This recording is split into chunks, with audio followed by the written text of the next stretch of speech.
सभी भाइयों को जय हिंद। मेरे यूट्यूब चैनल शैक्षिक पाठशाला में आप लोग का स्वागत है। मैं उम्मीद करता हूँ बहुत ही आप लोग अच्छे होंगे, प्रसन्न होंगे। यूपीएसआई की तैयारी आप लोग की बहुत अच्छे से चल रही है। आज हम UPSI practice set number 12 Hindi का करने जा रहे हैं। तो बिना देरी किए देखते हैं पहला क्वेश्चन। छ ध्वनि का उच्चारण स्थान कौन सा? ओष्ठ है, तालव्य है, वत्स्य है, दंत्य है। तो इसका हो जाएगा तालव्य, तालव्य। ठीक। क्वेश्चन नंबर 2 देखते हैं। संज्ञा के जिस रूप से पुरुष या स्त्री का बोध होता है उसे क्या कहते हैं? क्रिया कहते हैं, वचन कहते हैं, ऑप्शन सी लिंग कहते हैं, ऑप्शन डी। तो स्त्री या पुरुष का बोध हो उसे लिंग कहते हैं, क्योंकि संज्ञा के जिस रूप से पुरुष या स्त्री का बोध होता है उसे लिंग कहते हैं। लिंग दो प्रकार के होते हैं, एक पुल्लिंग होता है, एक स्त्रीलिंग होता है। ठीक। मेरे भाई के लिए दवाई दीजिए, इस वाक्य में कौन सा कारक है? संबंध कारक है, अपादान कारक है, ऑप्शन सी अभिकरण कारक है, ऑप्शन डी संप्रदान कारक है। मेरे भाई के लिए दवाई दीजिए, तो इस वाक्य में कौन सा कारक है? इसका हो जाएगा ऑप्शन डी संप्रदान कारक। मेरे भाई के लिए दवाई दीजिए, इस वाक्य में संप्रदान कारक है। संप्रदान कारक का चिन्ह के लिए, मेरे भाई के लिए को होता है। ठीक। मेरे भाई के लिए यानी संप्रदान कारक। अपादान से अलग होने में संबंध हे हो अरे, अधिकरण में पर। ठीक। चार का देखते हैं। कोई और कुछ का प्रयोग निम्न में से किस सर्वनाम में किया जाता है? कोई कुछ का प्रयोग। ऑप्शन ए संबंध, ऑप्शन बी प्रश्नवाचक, ऑप्शन सी अनिश्चयवाचक, ऑप्शन डी निश्चयवाचक। तो इसका ऑप्शन सी हो जाएगा अनिश्चय। कोई कुछ के लिए, जैसे कुछ, किसी, कोई। किसी चीज़ का निश्चित जो है ये अनिश्चय है, कुछ बोध नहीं हो रहा है। ठीक है। वस्तु या पदार्थ का निश्चित होने का बोध नहीं करा पा रहा है। Question number 5। कर्ण शब्द का तद्भव रूप क्या है? ऑप्शन ए करनी, ऑप्शन बी कान, option C Arjun, option D Khan. तो कर्ण का कान हो जाएगा। ठीक। तद्भव से मिलकर बना है तत्सम शब्द, इसका हो जाएगा कान। कर्ण शब्द का तत्सम कान होगा। कपूर का तत्सम कपूर होगा। ठीक। क्वेश्चन नंबर देखते हैं 6वां का। सन्मार्ग में प्रयुक्त संधि में कौन सी है? सन्मार्ग में प्रयुक्त संधि कौन सी? ऑप्शन ए विसर्ग संधि, ऑप्शन बी स्वर्ग संधि, ऑप्शन सी व्यंजन संधि, ऑप्शन डी इनमें से कोई नहीं। तो ऑप्शन सी इसका हो जाएगा व्यंजन संधि। ठीक है। सन्मार्ग या षष्ठ मार्ग। ठीक। 7वां। इनमें से कौन सा शब्द आग का पर्यायवाची नहीं है? पहला व्योम, दूसरा कृषाणु, सी अनल, डी पावक। तो आग का अनल, पावक, ज्वाला। कृषाणु का भी मतलब आग का पर्यायवाची कृषाणु होता है, अनल होता है, पावक होता है, वायु सखा होता है, दहन होता है, ज्वाला होता है, हुतासन होता है, धूमकेत होता है, रोहित त्रास होता है। ठीक। तो इसका ऑप्शन ए सही हो जाएगा। व्योम इसका जो है कि आग का पर्यायवाची नहीं है। ठीक। अब व्योम का पर्यायवाची क्या है? व्योम का पर्यायवाची आकाश है, अंतरिक्ष है, आसमान है, नभ है, शून्य है, अंबर है। ठीक। अब देखते हैं 8वां। इनमें से शुद्ध वाक्य कौन सा है? चंद्रगुप्त के विभिन्न नाम है, ए चंद्रगुप्त के कई नाम है, बी ऑप्शन सी चंद्रगुप्त के विविध नाम है, चंद्रगुप्त के कई नाम है। तो इसका ऑप्शन डी सही हो जाएगा। चंद्रगुप्त के कई नाम है, शेष विकल्प गलत है। ठीक। अब क्वेश्चन नंबर 9 देख लेते हैं। आप गाएं तो मैं नाचूं, इस वाक्य में क्रिया किस काल का बोध करा रही है? हेतु हेतु मद भविष्यत, बी हेतु हेतु मद भूत, ऑप्शन सी अपूर्व वर्तमान काल, डी सामान्य काल। आप गाएं तो मैं नाचूं यानी हेतु हेतु भविष्य मतलब करिए, अगर आप गाओ तो मैं नाचूं यानी इसका मतलब हेतु हेतु मद भविष्य। अब जो है कि 10, 11, 12 पैराग्राफ है, इसको हम छोड़ देते हैं। 13वां देखते हैं सीधा। 13 में क्या है? होनहार बालक इसे मत मानो। क्या है? होनहार बलवान इसे मत मानो झूठी। होनहार बलवान इसे मत मानो झूठी। यह उक्ति किस रचनाकार की है? होनहार बलवान इसे मत मानो झूठी, यह उक्ति किस रचनाकार की है? Option A Vidyapati, option B Surdas, option C Nanak Dev, option D Kabir Dev. तो इसका हो जाएगा ऑप्शन सी नानक देव। होनहार बलवान इसे मत मानो झूठी, यह उक्ति नानक देव जी द्वारा रचित है। इनकी अन्य रचनाएं बता दें आपको। जय पूजी, असीमदार, हरिरास, सोहिला, नसीहतनामा। ठीक। ऑप्शन 14 देखते हैं। प्रकृति का सुकुमार कवि किसे माना जाता है? इसके पहले भी हम कई लोग बार कह चुके हैं। प्रकृति का सुकुमार किसे माना जाता है? कई बार ऑप्शन कर चुके हैं, आप लोग को पता होगा, बहुत फेमस क्वेश्चन है। Option A Sumitranand Pant, option B Mahadevi Verma, option C Jaishankar Prasad, option D Suryakant Tripathi Nirala. तो इसका ऑप्शन सी सही हो जाएगा, सुमित्रानंद पंत, यानी प्रकृति का सुकुमार कवि इनको नाम से जाना जाता है। जयशंकर प्रसाद प्रेम और सौंदर्य कवि, जयशंकर प्रसाद जी को प्रेम और सौंदर्य कवि, महादेवी वर्मा जी को आधुनिक कवि, सूर्यकांत त्रिपाठी निराला को छायावाद का सालार पुरुष कहा जाता है। ठीक। मैला आंचल किसकी आंचलिक उपन्यास है? Phanishwar Nath Renu, option B Ramnath Mishra, option C Jaitendra, option D Agyeya. तो इसका ऑप्शन ए हो जाएगा, मैला आंचल फणेनाथ रेणु का प्रतिनिधि उपन्यास है। यह हिंदी का श्रेष्ठ और सशक्त आंचलिक उपन्यास है। ठीक। महावीर प्रसाद द्विवेदी सरस्वती पत्रिका के संपादक कब बने थे?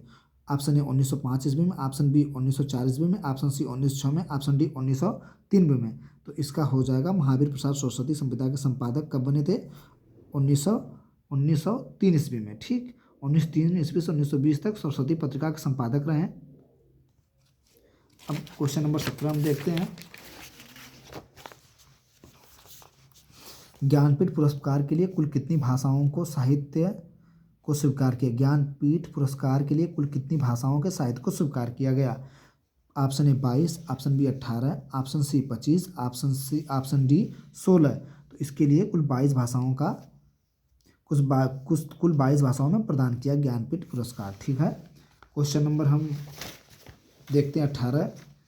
युगमानस पत्रिका का प्रकाशन किस राज्य से हुआ था?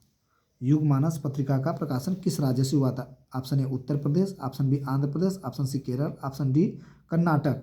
तो युगमानस पत्रिका का संपादक ऑप्शन बी आंध्र प्रदेश से शुरू हुआ था। इनमें से कौन सी भाषा द्रविड़ भाषा नहीं है? मलयालम, तेलुगु, तमिल, सौराष्ट्र।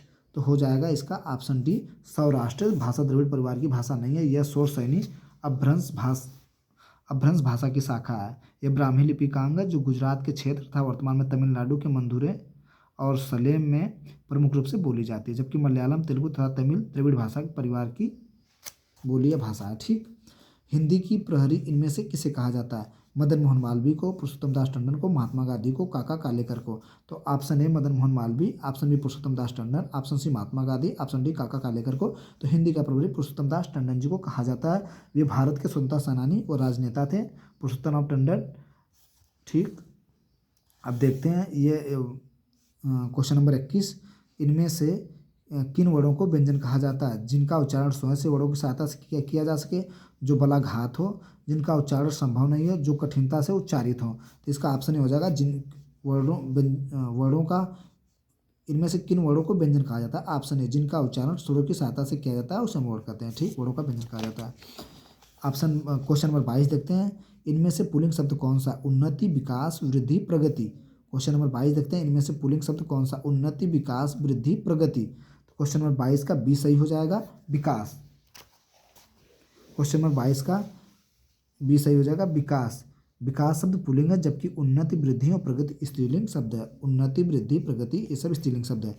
दिए गए पर्यायों में स्त्रीलिंग शब्द कौन सा? दुपट्टा, फुलका, प्रकृति, हीरा। ऑप्शन ए दुपट्टा, ऑप्शन बी फुलका, ऑप्शन सी प्रकृति, ऑप्शन डी हीरा। तो इसका प्रकृति, प्रकृति क्या है? प्रकृति यानी कोमल, जैसे बात नहीं करते हैं, ये जो है कि स्त्रीलिंग शब्द दुपट्टा, फुलका, हीरा तीनों पुल्लिंग शब्द है। देखने में लग रहा है कि दुपट्टा, लेकिन दुपट्टा नहीं होगा, प्रकृति होगा। ठीक। गौ से का सामान्य बहुवचन दिए गए विकल्पों में से कौन सा? गवाओं से, ऑप्शन बी गौ से, गायों से, गाओं से। तो गौ से सामान्य बहुवचन दिए गए विकल्पों में से इसका ऑप्शन डी सही हो जाएगा, गाँवों से। ठीक। इसका बहुवचन है गाँवों से। ठीक। अन्य विकल्प असंगत है, ठीक नहीं है। क्वेश्चन नंबर हम देखते हैं 25। अब मैं अपने